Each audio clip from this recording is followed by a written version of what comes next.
Hello guys, darling Prabhas అలాగే మారుతి కాంబినేషన్లో రాబోతున్న ది రాజస మూవీ సంబంధించి ఫస్ట్ సింగిల్ అయితే వచ్చేసింది భయ్య. ఈ సింగిల్ మొత్తం 3 నిమిషాల 42 సెకండ్లు ఫుల్ మాస్ బీట్తో ఉంది. ఇకపోతే వింటేజ్ ప్రభాస్, అంతేకాకుండా క్లాస్ అలాగే మాస్ లుక్ మిక్సెడ్ చేసిన ప్రభాస్ అయితే నెక్స్ట్ లెవెల్లో ఉన్నాడు. ఇకపోతే డ్యాన్స్ మళ్ళీ 12 సంవత్సరాల తర్వాత రాజసాబ్ మూవీలో మళ్ళీ ప్రభాస్ అయితే డ్యాన్స్ చేశారు భయ్య. ఇకపోతే ఓవరాల్గా ఈ సాంగ్ మాత్రం నెక్స్ట్ లెవెల్లో ఉంది. ఇకపోతే తమనైతే బీజిఎంతో పిచ్చెక్కించేశాడు భయ్య.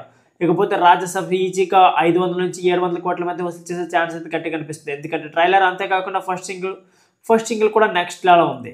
ఓవరాల్గా చెప్పుకుంటే మాత్రం ప్రభాస్ క్రేజ్ అయితే ఎక్కడ తగ్గలేదు భయ్య. ఇకపోతే తమనైతే చింపి దొబ్బేశాడు. అసలు రెబల్ సాంగ్ అంటూ వచ్చిన బీట్ అయితే నెక్స్ట్ లెవెల్ ఉంది భయ్య. ఓవరాల్గా మాస్ పర్ఫార్మెన్స్ అంతేకాకుండా కొద్దిగా రొమాంటిక్ యాడ్ చేసి నెక్స్ట్ లెవెల్లో దింపేశారు భయ్య. ఓవరాల్గా సాంగ్ కానీ విజువల్స్ కానీ అంతేకాకుండా ప్రభాస్ వింటేజ్ లుక్ కానీ నెక్స్ట్ లెవెల్లో ఉన్నాయి. తమనన్న బీజిఎం అయితే చించి పడేశారు భయ్య. కొరియోగ్రాఫర్ నెక్స్ట్ లెవెల్లో చేశారు. ఓవరాల్గా సాంగ్ నెక్స్ట్ లెవెల్లో ఉంది. సో నాకైతే సాంగ్ అయితే పిచ్చిగా నచ్చింది భయ్య. సో మీకేమనిపించిందో ఖచ్చితంగా కామెంట్ బాక్స్లో కామెంట్ చేయడం మర్చిపోకండి. Thank you for watching.